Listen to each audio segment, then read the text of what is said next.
Сәлем достар, сіздермен бүгін өзгеріс подкаст. Біздің өзгеріс подкастта қонақ Абибулла Гүлсая Низамиуддинов. Сәлем.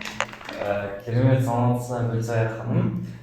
Бізде енді подкаст өзгеріс жобасының қатысушыларын шақырып жатырмыз. Өзгеріс жобасында сізге қалай негіз ұнады ма менторлық лагерь?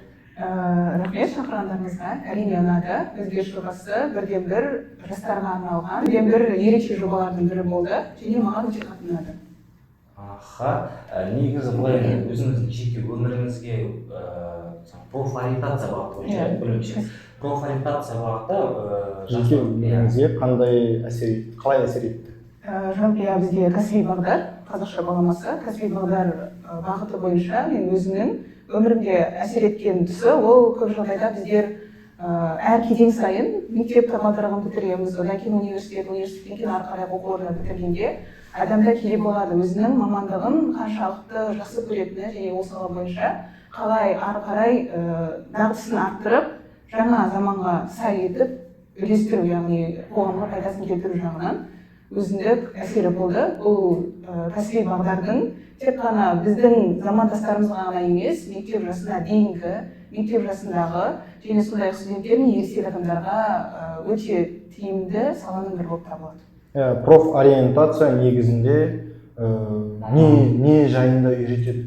Жалпы профориентация адамның ойындағы қабілеттерін, мінез құлқына қарай, қандай да бір тест нәтижелерін, негізі оның жолдары өте көп. Соның ішінде тест көп жағдайда психологиялық болуы мүмкін, оның мінез құлқын аша түсетін. Сол тапсырмаларды орындай отыра, оның қандай салаға бейім екендігін анықтайды, сол арқылы оған қосымша жол көрсетеді. Бірақ бұл сізге нақты бір қандай да мамандықты таңдап бермейді. Менің түсінігім бойынша былай, сонда өмірлік бір бағытты сізге қайсысы тиімді екенін тауып береді. Өз-өзіңізге. Менің ойым бойынша профориентация қазіргі жастарға көп көмектеседі, себебі қазіргі жастар өзінің бағытын таппағандықтан бос уақыт дейді ғой, бос уақытта өзінің көшедегі балалармен жаман қылықтарға ілесіп кетіп жатады. Сол үшін жастарға өте жаңағындай керек мәлімет болады деп ойлаймын. Профориентация бағыты бойынша өзіміздің бір үйренген бір қалай айтсам болады екен, жастарға қазір қысқа уақыттың арасында үйретіп кететіндей бір әңгіме мағлұмат болса бір. Жақсы. Жалпы профориентация бойынша жастарға біздің буын ғой барлығы. Осы буынға айтарым, әлеуметтік желіде және біздің ғаламторда өте көп ақпараттар бар.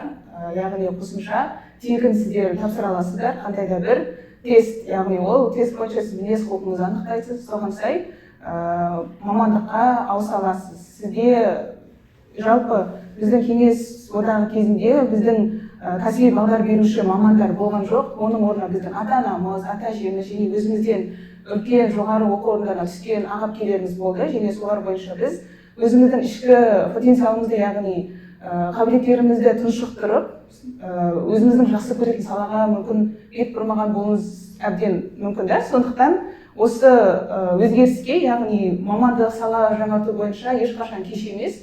Сіз өзіңіздің қандай да бір қабілеттеріңізді анықтап, сол бойынша ары қарайғы қысқа мерзімдегі қазір өте көп курстар бар, соларға қатысу арқылы сіздер жаңарта аласыздар. Осы қазіргі 21-ші ғасырға, соның ішінде жасанды интеллектті үйренуге, соны басқаруға, меңгеруге арналған мамандықтарға көбірек мойын бұрғандарыңыз, бағыт алғандарыңыз дұрыс болады. Біз алған мағлұмат бойынша сіз жоғарғы магистратура оқуын бітірдіңіз, былайша сізден ақыл ретінде, кеңес ретінде сұрағымыз келеді. Мысалға қазір студент жаңадан оқуға түсіп жатқан оқушыға егер өзінің мамандығы ұнамайтын болса, сол оқу орнында оқи бергені жақсы ма, әлде оқу орнынан шығып өзінің бағытын тауып сол бағытқа кеткені дұрыс па? Өте орынды сұрақ. Бұл мен үшін де бір кездері өте актуалды сұрақ болған, әрине бакалавр оқып жүрген кезде. Мен 3-ші курсқа, мен жалпы ауыл шаруашылығы бойынша білім алдым және оған еш өкінбеймін. Мен 3-ші курс оқып жүрген кезде бакалаврда мен әпкеме айттым, кәдімгі қарапайым тілде айта берейін, әпкеме айттым, мен оқудан шығамын деді. Бірақ әпкем жоқ, сен бітіруіне аз қалды, ары қарай оқы деді. Сен бұл мамандықты жақсы көрмесең де 4 жылдың ішінде сен өзіңе қажетті бір білімді сала меңгермесең де сен орта табасың, жаңа ақпараттар, жаңа қоғамға ілесесің, бәрібір де ол маңызды керек деді. Солай мен оқуды бітірдім, және мен оны бітіргеніме ары қарай жалғастырғаныма еш өкінбеймін. Дәл солай мен сол мамандық бойынша, яғни ауыл шаруашылығы бойынша ғылыми педагогикалық бағытты да ары қарай меңгеріп кеттім.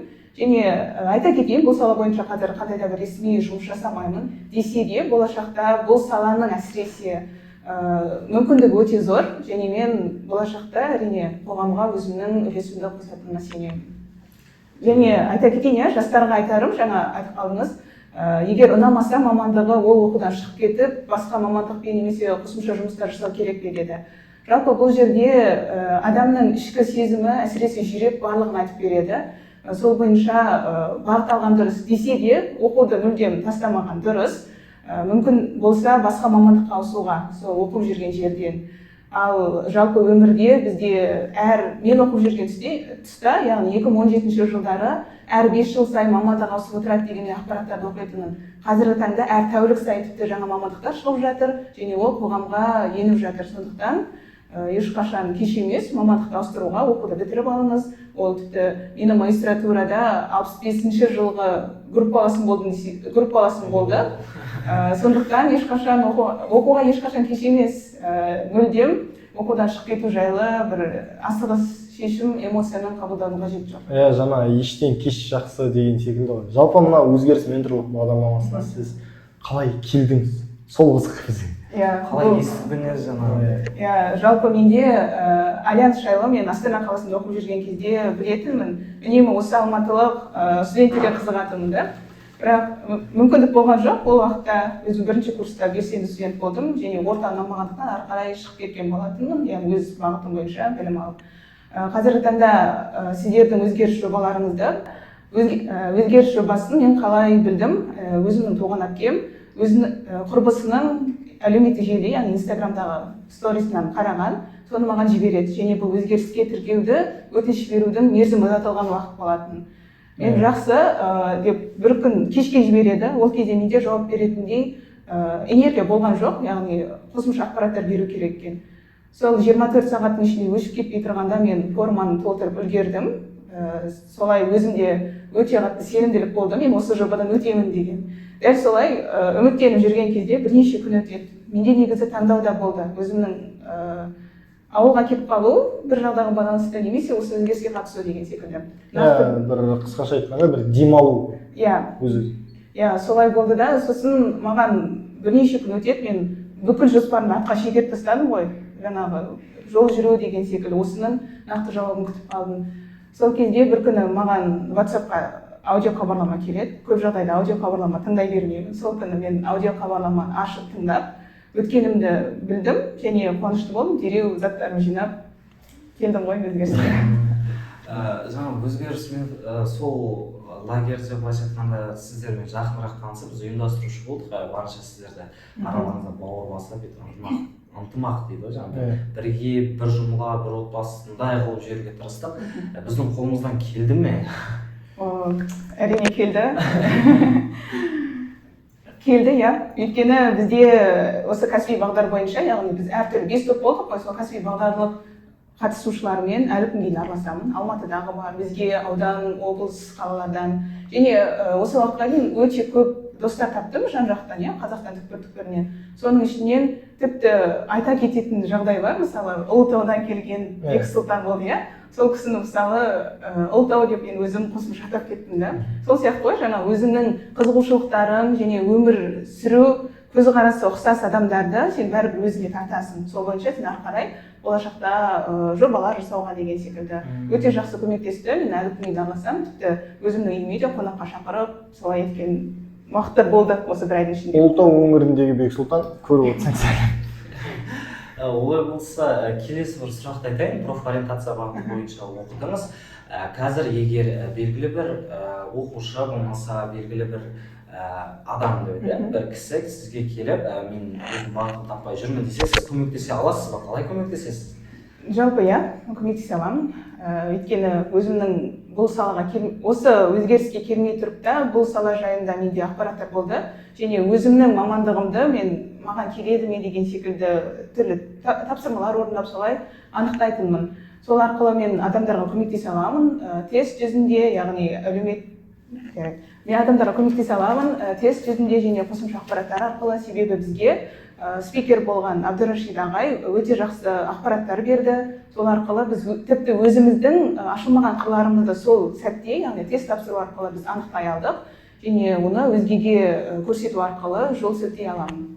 Ендеше осы выпусктың астына Гүлсая ханымның Instagram парақшасын жазып кететін боламыз.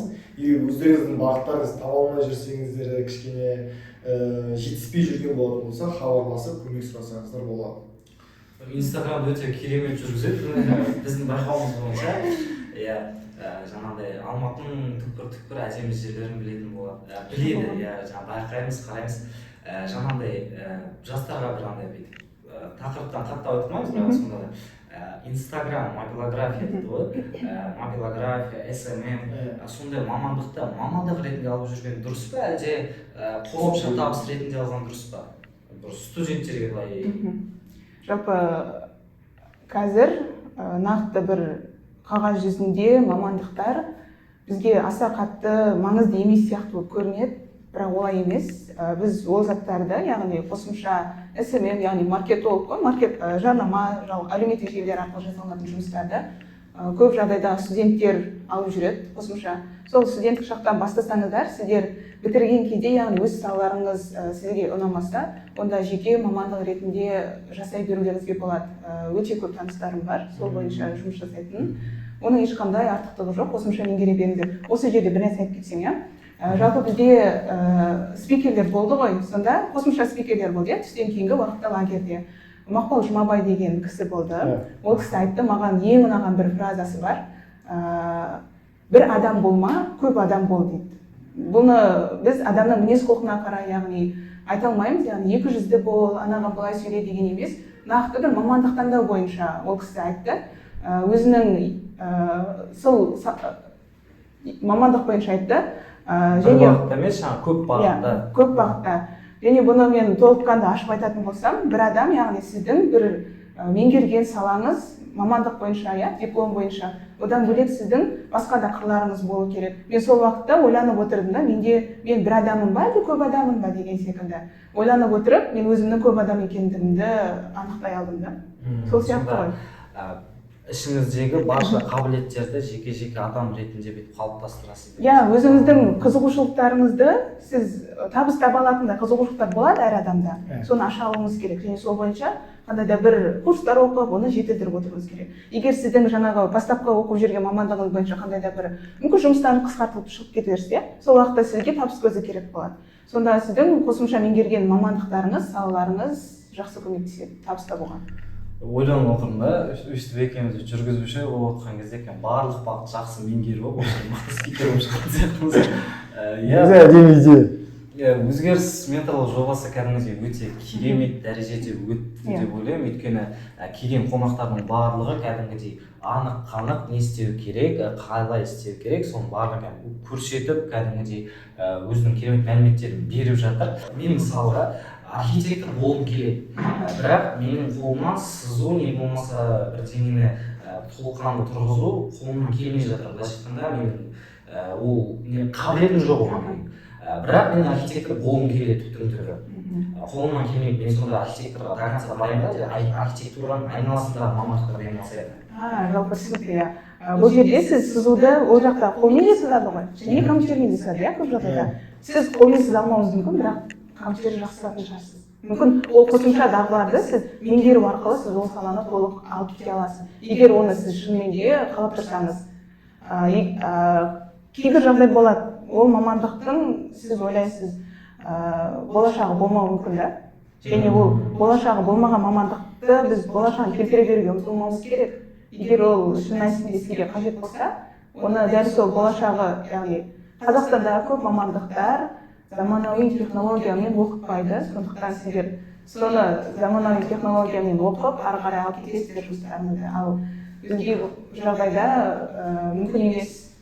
мүмкін емес болғанда ол әркімнің болмысына табиғатына қарай егер соңына дейін жетемін десе ол адам жетеді меңгереді деген секілді егер ойланып жүрген болса онда басқа да бағыттарын салаларын қарап көру керек. Әрбір білімнің ғылымның ауыр жағынан емес жеңіл жағын өздігі тырысады деген секілді болсын. Бұл жерде жоқ негізі олай емес. Олай емес. Мен түсінуім енді сіздің айтқан сөзіңізден мен түсінуім бойынша былай дегіңіз келіп тұр. Кез келген білімді, кез келген ғылымды заман талабымен, заманның жаңағы берілген оңай жолдармен керемет қылып қабылдап алу. Осылай түсіндірдім. Онда келесі сұрақ бойынша қазіргі студенттердің андай өзекті мәселесі заман талабы дейді ғой. Қазір теңге құнсызданып бара жатыр, жаңағыдай зарплата көтерілмейді. Сол мәселе бойынша студент кейде жұмыс жасаймын деп сабағын қалдырып қойып, сабақ оқимын десе жұмыс жасай алмайды, табыс таба алмайды. Немесе андай жағдаймен қарасақ болады да, оқуын, білімін бітіріп болды, Қазақстандағы жалақы аз дейді, өзге елге, яғни өзге мемлекетке жұмыс жасайды. Соған көз қарасаңыз, осы жайында не айтсаңыз болады, соны айтып кетсеңіз. Жалпы Қазақстанда бастапқы жалақы мөлшері шын мәнісінде біздің қазіргі өмір сүруімізге жеткіліксіз. Ол бәріне айқын. Студенттер егер оқып жүрген кезде өзінің жалақысы, стипендиясы ғой, көбіне шәкіртақысы жетпей жатқан кезде қосымша жұмыстарды ол физикалық тұрғыдан емес, мимен жасайтын. Жаңағы айтып өттік қой, SMM, сол салаларды қосымша алып жүруге болады. Және өзінің шағын кәсіптерін, бизнестерін жасаса. Менде өзімде солай өттім да, сондай этаптардан өттім, сондықтан оны кеңес етіп айтып отырмын. Ал жалақы аздығынан шетелге барып жұмыс жасау, ол да өте орынды. Егер ол адам патриоттық сезімі мықты болса, сол жақтан алған меңгерген білімдерін Қазақстанға келіп қолданады. Ал керісінше болған жағдайда мүлдем төменге ғана кете береміз. Біздің Қазақстанда жалпы өркениетті көтеретін нәрсе ол білім, ғылым, соған көбірек мән беруіміз керек. Оның қанша жерде жалақысы, ақшасы аз болса да. Өзгеріс менторлар жобасының негізгі жасалған себеп салдарының бірі ол Қазақстанда жастарды дамыту ғой. Сол себепті осы сұрақты қойғанымыз ғой. Олай болса, біздің көрермендерге ыстық лебіз тілектеріңіз болса. Жалпы шақырғандарыңызға көп рахмет. Көрермендерге айтарым, осындай Қазақстанның жастарын дамытатын лагерь немесе қандай да бір білім беру жүйелері болып жатса, міндетті түрде қатысыңыздар. Ол сізге уақытыңыз жағынан, мүмкін қаржы жағынан келіспей жатса, мүмкіндік табыңыздар. Өте үлкен өзгеріске бастайтын жол болып есептелінеді. Және осы орайда өзгеріске үлкен рахмет. Өзіме қажетті білімді, бағытты және өте жақсы орта қалыптастырдым. Ұжымға, жалпы көрермендерге сәттілік тілеймін. Сонымен сіздермен болған Абибулла, Гүлсая, Низам. Бізбен бірге болыңыздар, алдағы уақытта өте қызық болады. Көріскенше, қош, сау!